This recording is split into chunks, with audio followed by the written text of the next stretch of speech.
Yang minta airnya dong. Haus nih. Ya, makasih. Iya.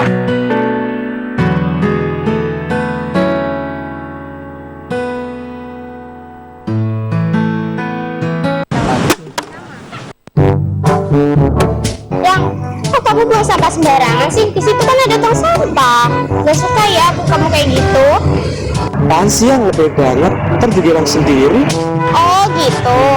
Jaga lingkungan aja gak bisa, apalagi jagain aku.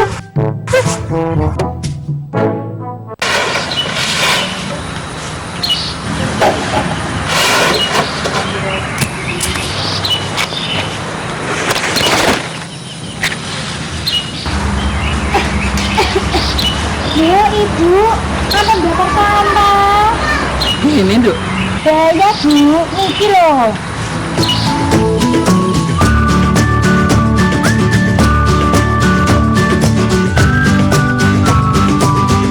Oh, ngono, Duk.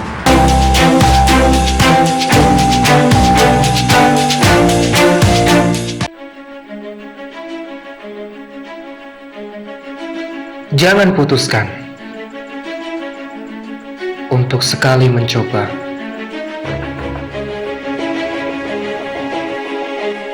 Narkoba hanya candu, tenang yang sesaat.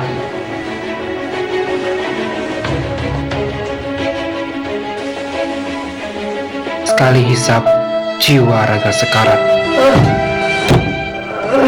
Narkoba, mati rasa, hilang nyawa.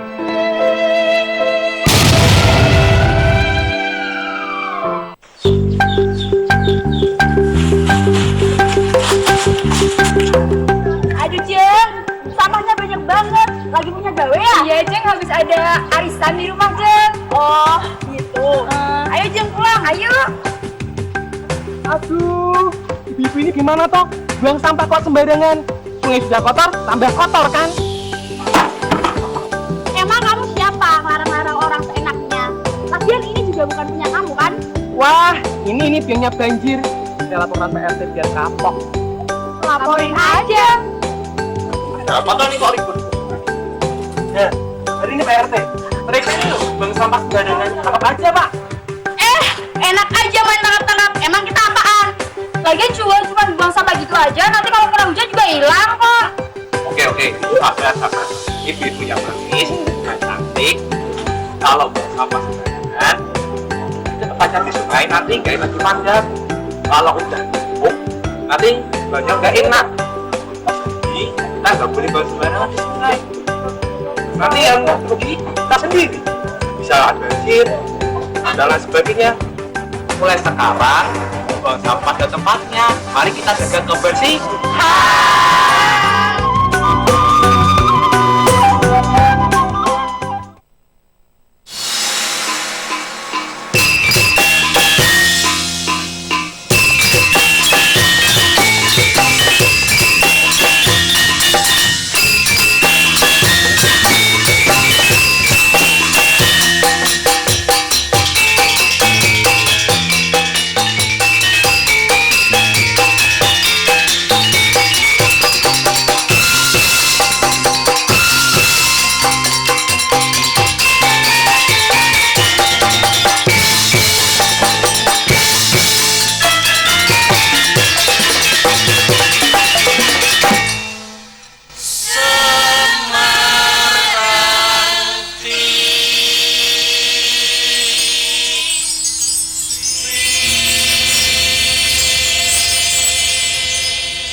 Polemik perubahan format debat di Pilpres 2024, Puan Maharani angkat bicara.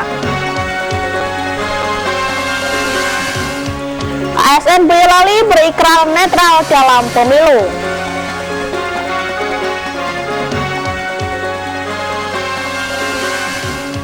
Harga cabai rawit terus melambung di pasar tradisional Kota Tegal tembus Rp110.000 per kilogram.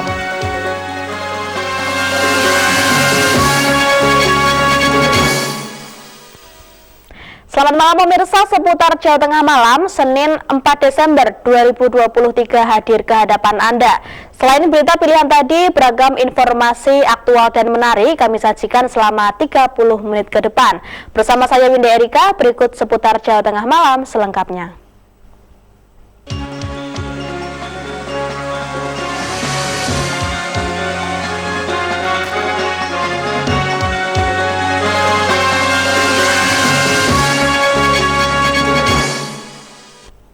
Ketua DPR RI sekaligus Ketua DPP PDI Perjuangan Puan Maharani akan meminta kepada tim sukses masing-masing calon presiden dan calon wakil presiden untuk membicarakan masalah debat calon wakil presiden.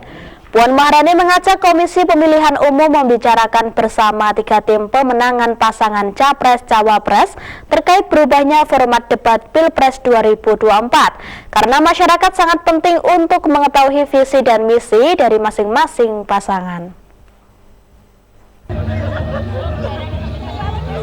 Ketua DPR RI Puan Maharani melakukan kunjungan kerja di Kebun Raya Indrokilo, Boyolali, Jawa Tengah. Puan berkeliling area Kebun Raya Indrokilo didampingi Bupati Boyolali Said Hidayat. Ditanya mengenai debat calon wakil presiden yang diadakan oleh pihak KPU RI, Puan yang juga Ketua DPP PDI Perjuangan mengatakan pihaknya akan mengajak Komisi Pemilihan Umum KPU membicarakan bersama 3 tim pemenangan pasangan Capres-Cawapres terkait berubahnya format debat Pilpres 2024. Hal ini untuk menyamakan persepsi agar masyarakat bisa melihat visi misi paslon Capres-Cawapres dalam debat. Puan menyebut sesuai dengan aturannya memang akan diadakan 5 kali debat Capres dan Cawapres. Lebih lanjut, Puan mengatakan tidak akan mendesak KPU harus ada debat khusus Cawapres, pihaknya akan mengikuti aturan yang ada. Ya, kita akan cermati dahulu apakah kemudian hal itu memang seperti yang seperti sekarang yang diberitakan, karena memang saya akan meminta kepada tim ses dari calon presiden dan wakil presiden untuk bisa membicarakan hal tersebut kembali, karena buat kami akan menjadi sangat penting untuk bisa mengetahui visi dan misi bukan hanya dari calon presiden tapi juga calon wakil presiden. Jadi ini sebaiknya kita rembuk kembali bagaimana sebaiknya ke depan. Sesuai dengan aturannya memang akan diadakan 5 kali debat Capres dan Cawapres. Sebelumnya, debat Pilpres 2024 yang diadakan sebanyak 5 kali ini menggunakan format dengan dihadiri oleh Capres-Cawapres. Berbeda dengan Pilpres 2019, format debat kali ini tak ada secara khusus menampilkan Cawapres. Taufik Irfani, Semarang TV. ASN di Kabupaten Boyolali berikrar untuk bersikap netral dalam pelaksanaan pemilu 2024. Pemkab Boyolali juga telah membentuk Satgas Netralitas ASN untuk mengawasi para ASN selama pelaksanaan pemilu. ASN di Boyolali mengikuti apel di alun-alun Kidul Boyolali. Dalam apel tersebut, seluruh ASN yang hadir mengucapkan ikrar bersama untuk bersikap netral selama pelaksanaan pemilu 2024. Sekretaris Daerah Boyolali yang juga Ketua Satgas Netralitas ASN Kabupaten Boyolali yang memimpin ikrar menyampaikan ada 4 poin penting dalam ikrar tersebut. Salah satu poin ikrar adalah larangan untuk mengintimidasi dan ancaman kepada sesama ASN serta tidak memihak terhadap salah satu paslon tertentu. Pemkab Boyolali saat ini telah membentuk Satgas Netralitas ASN yang berfungsi untuk mengawasi para ASN untuk tidak terlibat dalam aktivitas politik praktis. Jika ditemukan adanya pelanggaran yang dilakukan ASN, beberapa sanksi berat siap diberikan kepada ASN yang melanggar. ASN juga diimbau untuk tidak melakukan beberapa pose jari yang bisa menjadi simbol partai atau calon tertentu dalam pemilu 2024. Inti pokok dalam upacara tadi, kami Sekda Kabupaten Boyolali memberanikan diri dan mewakili seluruh ASN yang ada di Kabupaten Boyolali berikrar utamanya tentu saja maksudnya bahwa berpikir tentang ASN harus netral. Itu sesuatu yang tidak bisa diganggu gugat, harus mau dan tidak mau, wajib oleh semua, dilaksanakan oleh semua ASN. Jadi beberapa komitmen, ada 4 item di sana tadi sudah kita utarakan, dan itu pun ditirukan oleh semuanya dalam porsinya bahwa ASN tetap posisi netral, tidak bisa diganggu gugat, dan sebagai kinerja utamanya tentu saja berakhlak. Itu yang selalu saya garis bawahi. Diharapkan dengan ikrar ini para ASN bisa bersikap netral dan mematuhi peraturan dalam pelaksanaan pemilu 2024. Taufik Irvani, Semarang TV. Harga cabai terus melambung, informasinya sesaat lagi.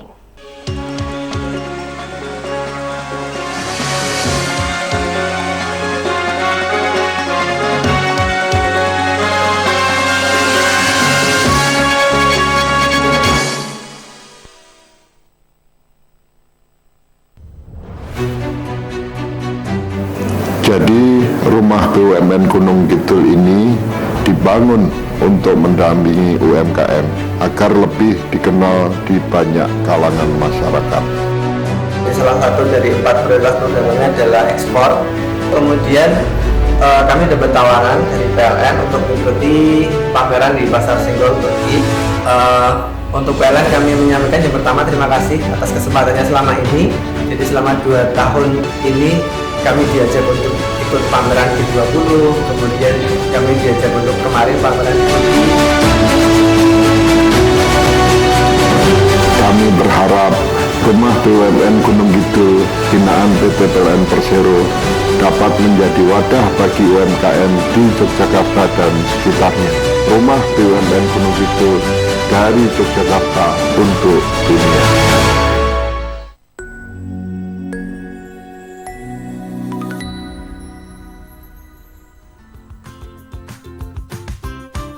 Kapan ya waktu yang tepat untuk beli emas? Pertama, silahkan beli emas ketika Anda punya uang dingin. Bukan uang yang dimasukkan ke dalam kulkas ya, tapi uang dingin adalah uang yang tidak akan Anda gunakan dalam waktu dekat maupun untuk keadaan darurat. Kedua, silahkan beli emas saat harganya sedang turun. Pada waktu tersebut, Anda dapat memanfaatkan kondisi ini untuk menabung emas. Emas merupakan salah satu aset safe haven untuk jangka panjang.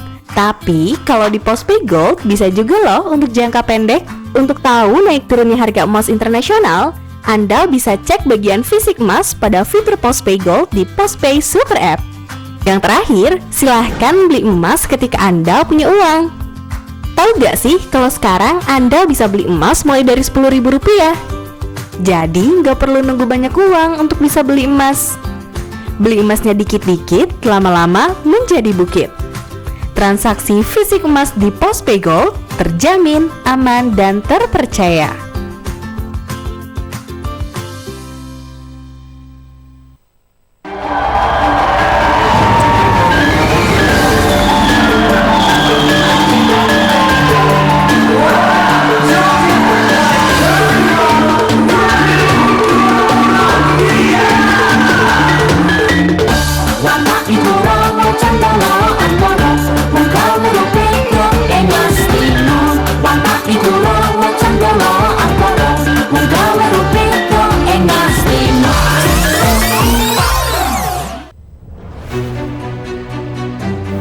Jadi rumah BUMN Gunung Kidul ini dibangun untuk mendampingi UMKM agar lebih dikenal di banyak kalangan masyarakat. Salah satu dari 4 prioritas programnya adalah ekspor. Kemudian kami dapat tawaran dari PLN untuk mengikuti pameran di Pasar Senggol Turki. Untuk PLN kami menyampaikan yang pertama terima kasih atas kesempatannya selama ini. Jadi selama 2 tahun ini kami diajak untuk ikut pameran G20, kemudian kami diajak untuk kemarin pameran di Turki.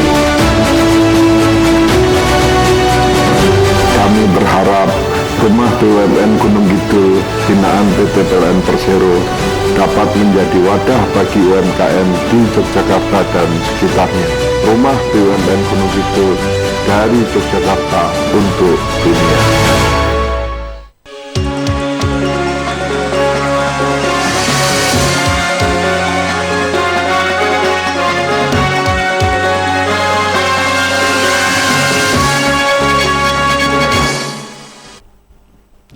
Harga cabai di sejumlah pasar tradisional di Kota Tegal, Jawa Tengah semakin mahal.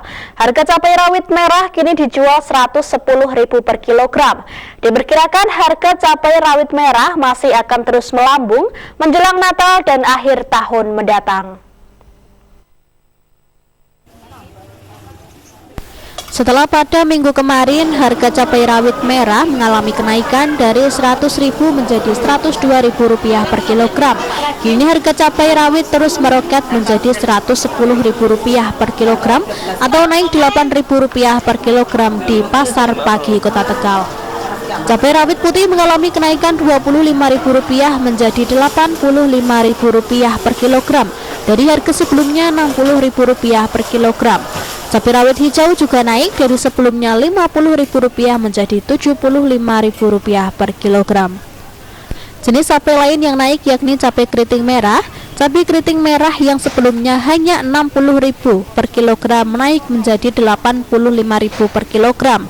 Salah seorang pedagang cabai di pasar tradisional Pagi Kota Tegal, Bu Fitriana mengatakan, kenaikan harga cabai yang terjadi berturut-turut tersebut akibat pasokan cabai dari petani menurun drastis. Lahan kayak kemarin, hitungannya ya eceran sampai 100. Sebelumnya berapa, Bu? Sebelumnya 100, ini kan naik lagi. Hitungannya kalau sekarang udah hitungannya ecerannya 100. Rawit putih, Bu? Rawit putih itu Sebelumnya berapa? sebelumnya paling 60 sampai 65. Ini sekarang Rawit hijau harganya berarti 75. naik. Hitungannya naik, Pak. Pedagang memperkirakan harga berbagai jenis cabai dalam beberapa pekan ke depan masih akan terus melonjak, terutama cabai rawit merah, cabai rawit putih, dan cabai rawit hijau. Sementara harga tomat dan bawang merah juga naik. Tomat naik dari sebelumnya hanya Rp6.000 per kilogram menjadi Rp10.000 per kilogram.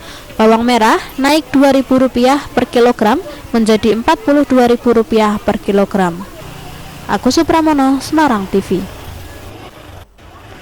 Posyandu Mekarsari 1 Kelurahan Karangsari, Kecamatan Kendal, Kabupaten Kendal memberikan perhatian khusus terhadap penanganan anak stunting. Bidan Kelurahan bersama petugas ahli gizi Puskesmas dibantu para kader posyandu rutin tiap bulan melakukan penimbangan balita.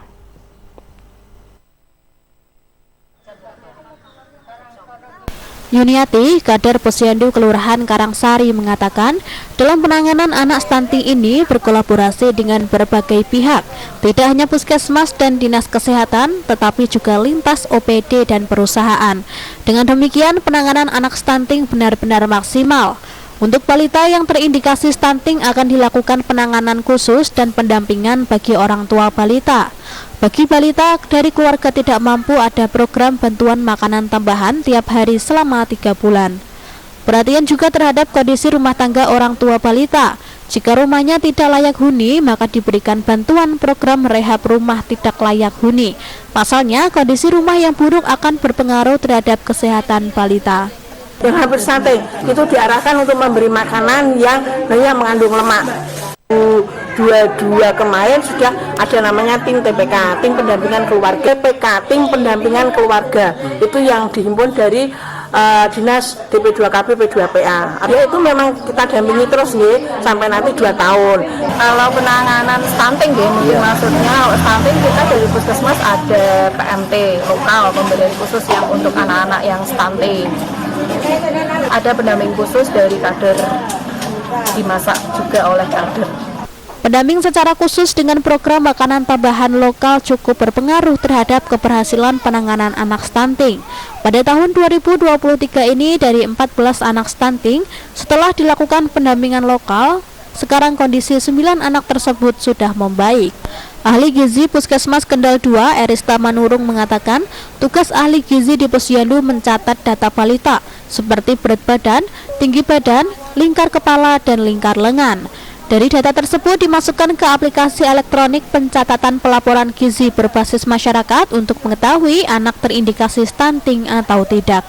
Kita mengetahui balita stunting itu bila dimasukkan ke aplikasi EPPGBM namanya. jadi keluar data stunting. Terus untuk yang stunting kita sudah memberikan PMT, mana dari PMT itu PMT lokal dari puskesmas, juga dari berbagai CSR. Irfan Wahyu Saputra, Semarang TV. Pecinta miniatur mobil tampilkan diecast diorama. Informasinya sesaat lagi.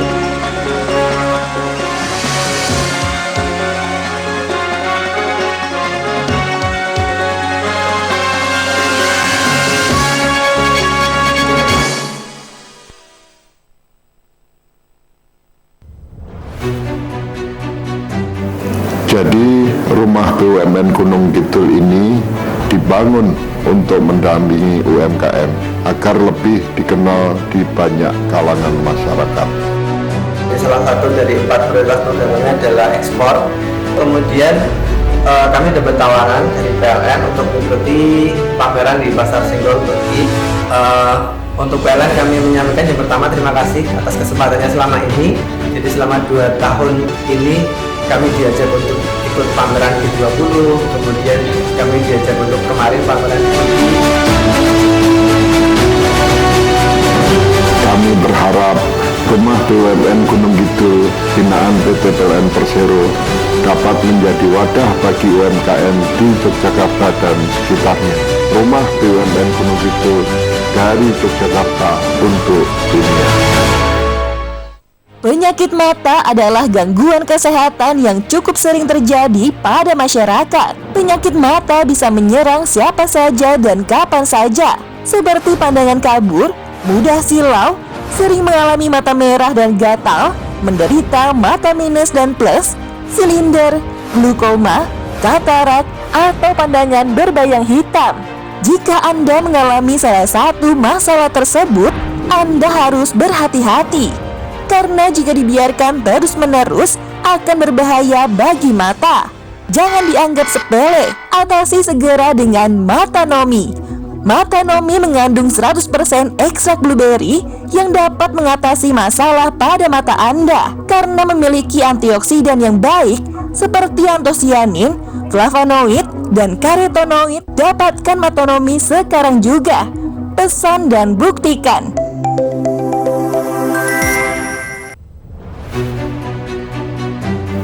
Jadi rumah BUMN Gunung Kidul ini dibangun untuk mendampingi UMKM agar lebih dikenal di banyak kalangan masyarakat. Salah satu dari 4 prioritas programnya adalah ekspor.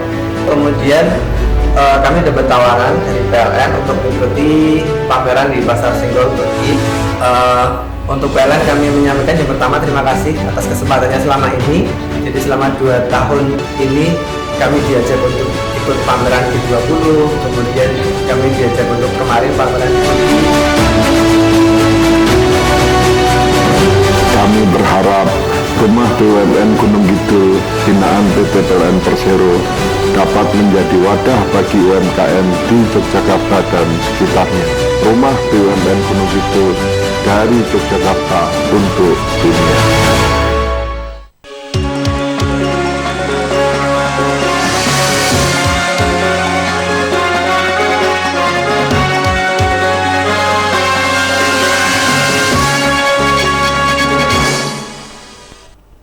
Sebagai gugus tugas yang dibentuk untuk membantu organisasi dalam mewujudkan program-program sosial, Srikandi PLN semakin menunjukkan peran aktifnya di tengah-tengah masyarakat.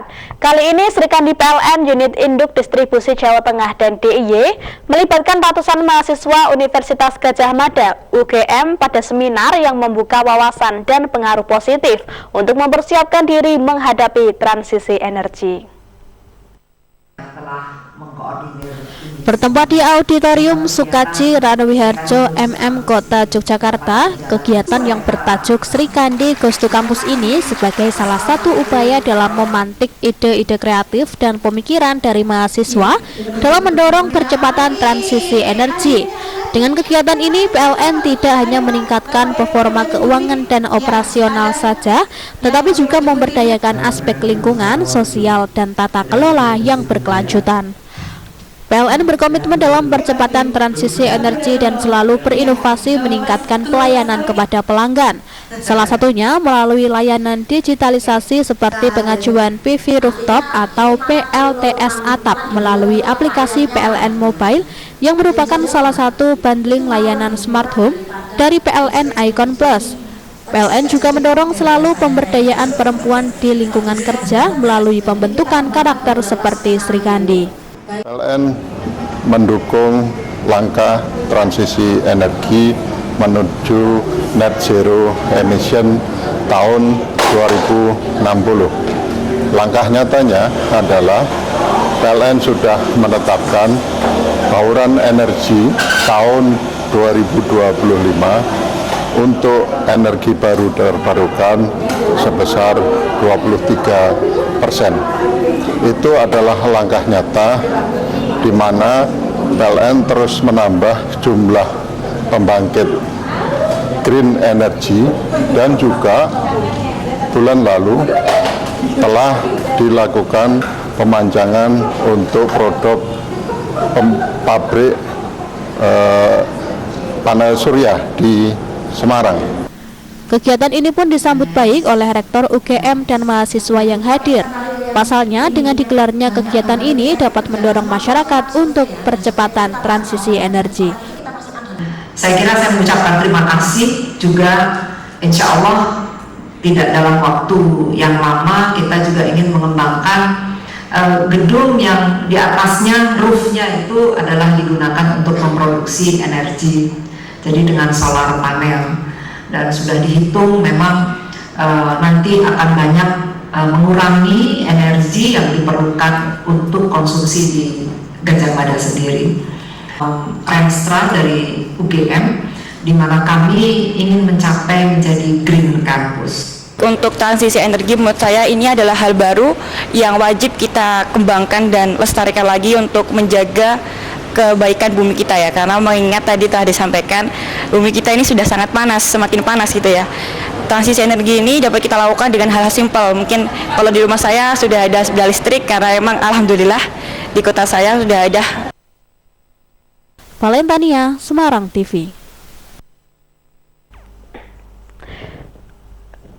Puluhan penggemar miniatur mobil yang tergabung dalam komunitas Indonesia Scale 87 berkumpul di Semarang menampilkan miniatur mobil atau diecast koleksi mereka.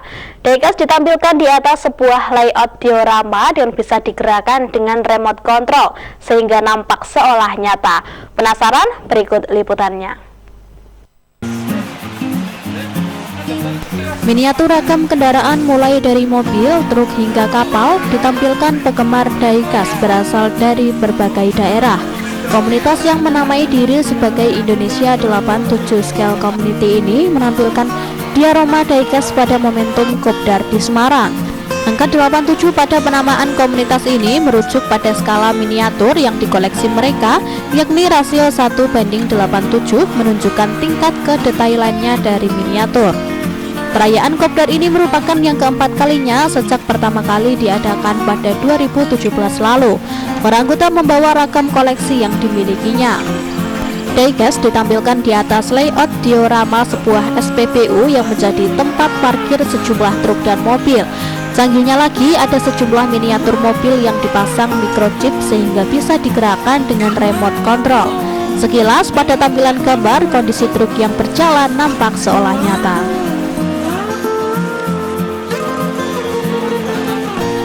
Ya, koleksi yang dimiliki pecinta diecast ini mayoritas adalah buatan negara-negara Eropa, khususnya Jerman dengan harga yang variatif, kisaran ratusan ribu hingga puluhan juta rupiah. Saat ini banyak penggemar diecast yang membuat sendiri, bahkan mengcustom miniatur mobil sesuai dengan keinginan. Ini karena banyak bentuk mobil lokal yang tidak dibuat oleh pabrikan Eropa. Kalau dari awalnya sih dari pabrikan dari luar ya, tapi lambat laun ada yang handmade ya, jadi anggota-anggota yang bikin sendiri, itu bahannya juga dari bahan sekitar, juga ada yang bahan belinya impor juga, dan akhirnya berkembang. Jadi kan mereka yang custom itu kadang lebih ke lokal, kendaraan lokal. Salah satu anggota yang membuat sendiri miniatur mobil ini adalah Anis, warga Jakarta. Menurut Anis, miniatur hasil produksinya sudah dipasarkan dengan omset yang lumayan. Itu diproduksi dan dijual juga ya Mas ya? Diproduksi dan dijual juga. Sebulannya bisa dapat berapa? Kalau untuk omset naik turun ya. Kadang juga sekarang untuk saat ini saya ada orderan dari beberapa PT juga untuk kerjaan untuk souvenir dari perusahaan otomotif logging truk. Rata-rata laku berapa sebulan? Pasti. Rata-rata sekitar 30-an lah. Bukan sekedar hobi dan kegemaran, ternyata menggemari diecast juga bisa berujung cuan. Edi Nugroho, Semarang TV. Seputar Jawa Tengah malam berakhir sampai di sini. Berita-berita seputar Jawa Tengah bisa Anda lihat kembali di YouTube channel Semarang TV News. Terima kasih atas kebersamaan Anda. Saya Winda Erika, mewakili kerabat kerja yang bertugas pamit undur diri. Selamat malam dan sampai jumpa.